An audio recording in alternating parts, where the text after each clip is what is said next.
Hello lads, today I have here the worst best 8x8 in history.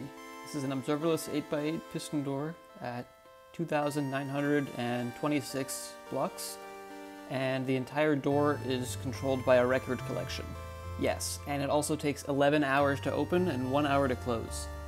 So first off, why would anyone do something like this?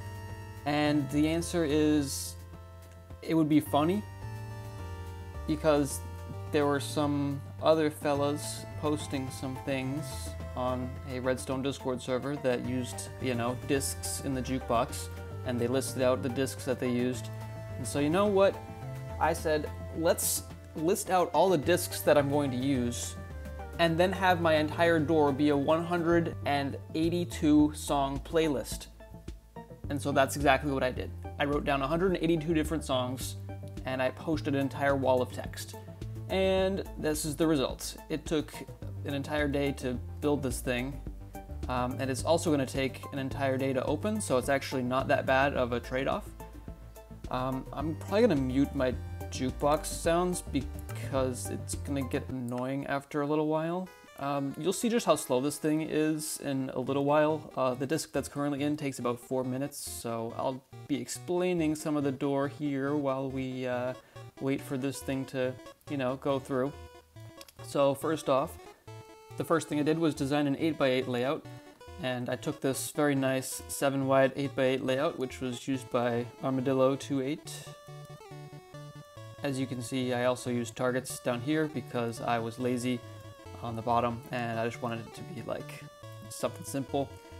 It turns out the bottom is very, very easy, and the approach that I took was, instead of having a normal door with a ROM, you would code each single disk to a specific circuit. But no, I wanted to do better. I coded one disk per one individual piston movement, with a few exceptions, because that will not work completely. As you can see here, there would be no way to grab pistons back up at this level if I didn't have something like this. So this is a double pulse right here. That's actually what Strad codes for in the real door. And as you can tell, you can't really do much with this thing in the closing. If you want to get these blocks out of here, you're not gonna be able to quite get that, let alone retract the double extender. So I came up with this interesting toggle, which is controlled by the side pistons. You can see right here, it goes through and it toggles this redstone block double between two different modes. The first mode is the closing mode, so you can see it does 5 pulses here actually, and then it moves these blocks over here so they can be moved down by those pistons. And then the opening mode is just, the normal redstone block double extender. So you put in one disk and it toggles it. So that's pretty cool. And then for this part right here, I kind of ran out of space because, there's only so many disks in a jukebox, and I was running out of inputs because the bottom took 7 and the top you can already see is 1, 2, 3, 4, 5, 6. Actually, no, it would be 7 because there's another one right here. And if you had a double pulse here and double pulse here, it wouldn't. You would run out of inputs really quickly. So, we got an extra move, as you can see. Now we're tracting up those redstone blocks with the disk weight. That one I think is also around 4 minutes, so we're really in for a treat here. Also a signal strength of 12. I had a very fun time memorizing all the disks because I had to organize the ROM 3 different times, which is fantastic. So yeah, all I did was I tied this thing right here to doing a double pulse here when it was retracting. So that's pretty cool. So on to the rest of this layout. You can see I have a few updater pistons here. So for example, these ones, and also this. This one was kind of interesting because you might be like, why do you have a leaf here? And it's because I needed to figure out a way to get these pistons to spit without, having some ridiculous timing. And so that's what I found. I'll just put this right here so you can see it goes out, and then when it's retracting, it gives those a very interesting update. And I turned this updater piston the wrong way. Wonderful. So that should actually work, and it also works on the retraction as well. It just kind of That's a separate thing. It's kind of hard to get this update, so I had to use like a leaf thingy. I don't know. It was whatever.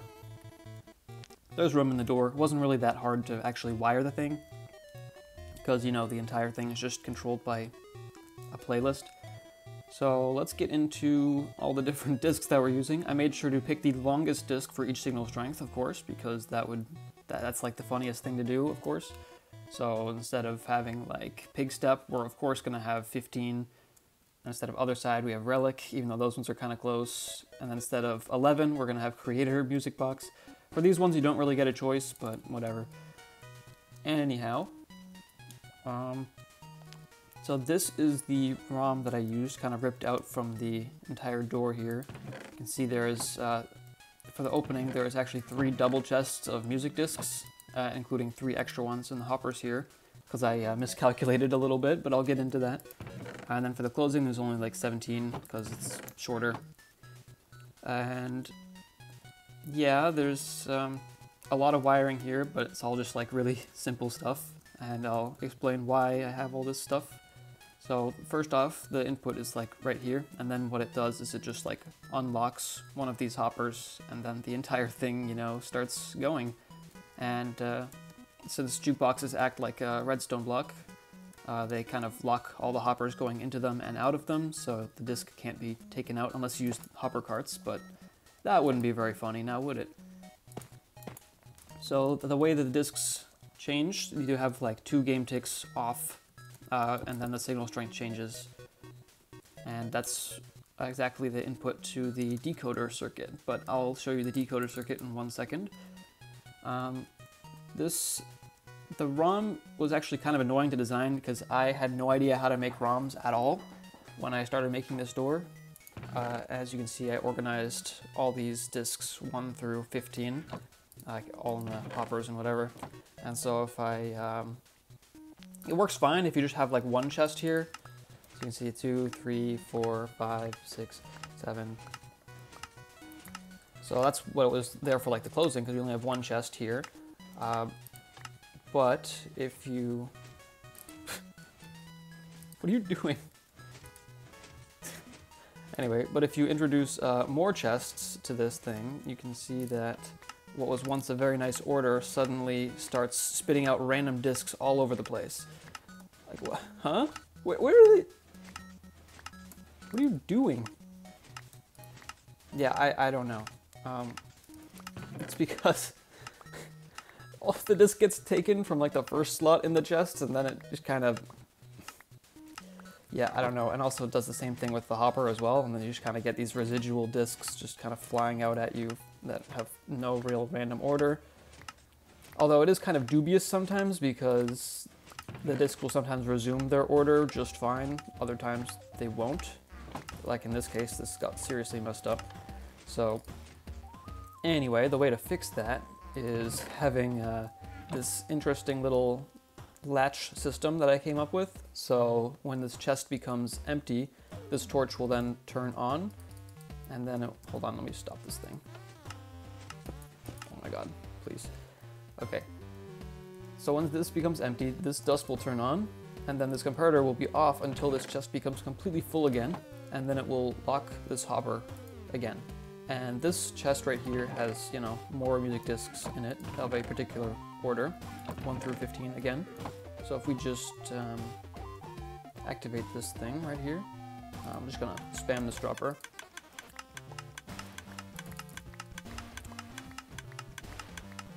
So we have 15, and then it keeps going in the correct order, because these ones are only allowed to drain in, well, you would actually have, they would actually like drain in here like in order, and they wouldn't be immediately spat out.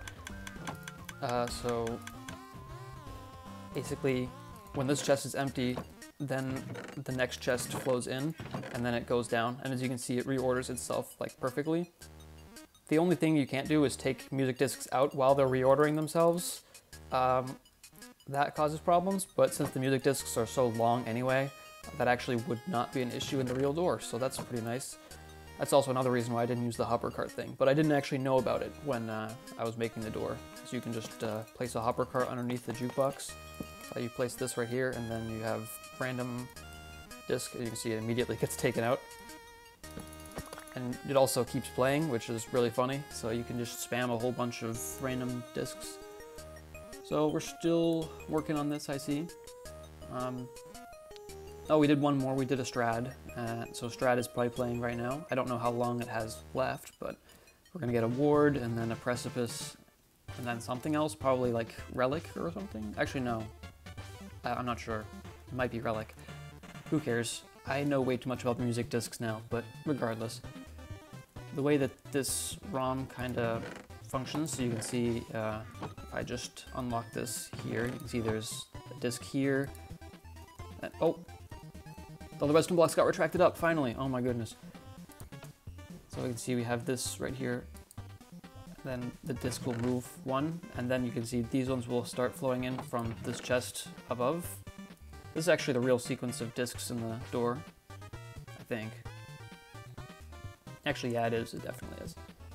And then once those are done, like flowing through here, fill up just this chest completely, then this one will be empty, and then the next chest will start flowing in, and that preserves the order of the discs completely, which is really cool. So then the discs get returned through this interesting little return circuit right here. So you can see they flow out of the jukebox, then we have a funny little bubble column. And then it just kind of throws them into this hopper system. This one is locked based on the position of the lever opening or closing, so the disc will either go back into the opening circuit, which it's set to right now, or it goes back into the closing circuit. And then this hopper right here is locked to stop it from, going back down and repeating infinitely. And then once the door is closing, it releases those discs all the way back into the thing, or into the right position to be opened again. So let's just watch this bubble column thing again, because it's pretty funny. Shout out to Palm Dude to helping me making this thing entity-less, because I had a minecart here originally, and he's like, why don't you just have water flowing that way? And I'm like, good point. Thank you very much for that. And so now it's entity-less as well, so that's pretty cool. Anyway, you can see they just go in order here. This very interesting thing that I figured out was if you have discs flying in here, if you have this hopper out to like the side, there's actually a very small chance that the disc can just like leave the bubble column and get stuck underneath the hopper here. So it's important that you have your dropper facing away from this hopper right here, because then there's no chance that it actually happens, which is pretty funny, I guess. Well, not really. To find that out was not funny. But I used in my calculations that double chests stored 56 items, which is wrong because they store 54. And so I originally thought I had 6 more spaces than I did. So I had to like optimize the sequence slightly in order to make it fit. So my optimizations included just kind of hooking this input right here to the top one, because that's like what you do, And then the other optimization would be, so when this thing turns off, this is like extended right now, and it's primed to do the double pulse, as you can see. There's a torch in here. When this thing turns off, you can see there's a little composter monostable that turns off this comparator for 2 game ticks, which is enough for the torch to get 1 pulse, which kind of extends this thing, because that would be the next logical move anyway. So after those like small little optimizations, I was able to fit them all in these 3 double chests, excluding having 3 in this hopper, and that's not really a huge deal, because you just have to lock this hopper until this chest is empty, and then you're fine. So that's pretty simple, and that's done with this funky little circuit right here, because this torch would be on, and so when this thing empties out, this repeater turns on, then it makes this torch turn off for like 4 game ticks, and then 1 item flows through here, and then this thing powers again, and it loops until it's empty. Kind of janky, but it works. On to the rest of the decoder circuit. Oh, wait. Oh, we just saw something. The redstone block double retracted. Let's go. Here is the decoder circuit, which is kind of cool. The way the music disc works, we're simulating it like this, having a 2 game tick off pulse, and then the signal strength changes. So I have this neat little circuit here that kind of cycles through all the signal strengths. So you can see this one is 1, 2, 3, and so on. This one acts as a toggle down here because it's the side pistons. Oh, then that one. And this one does a double pulse.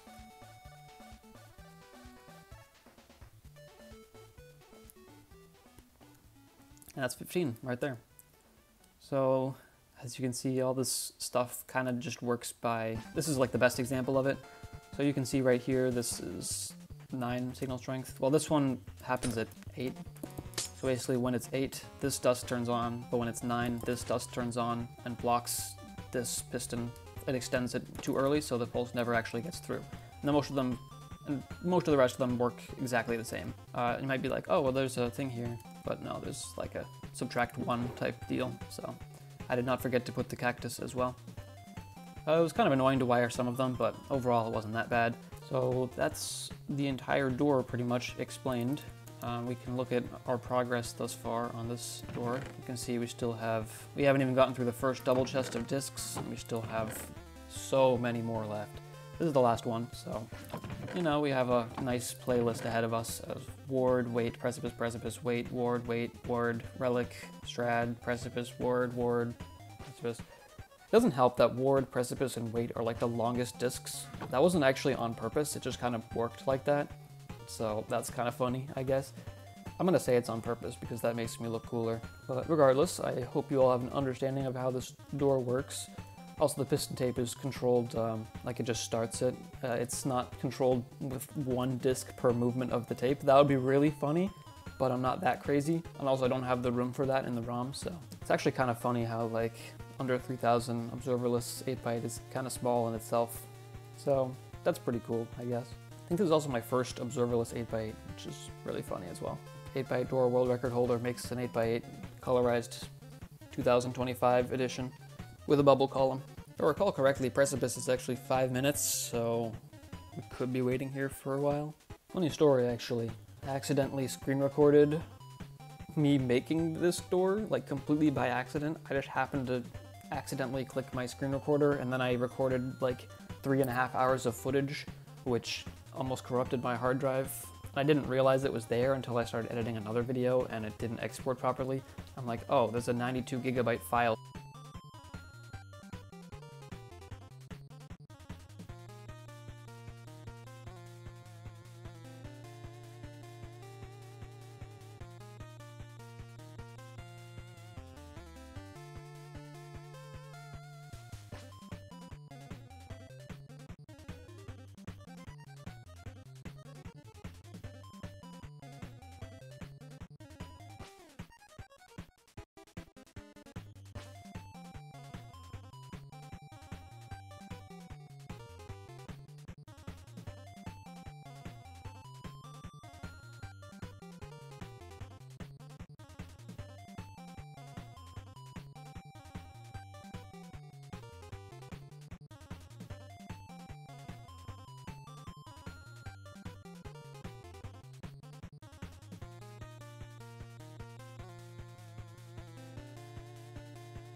Yes!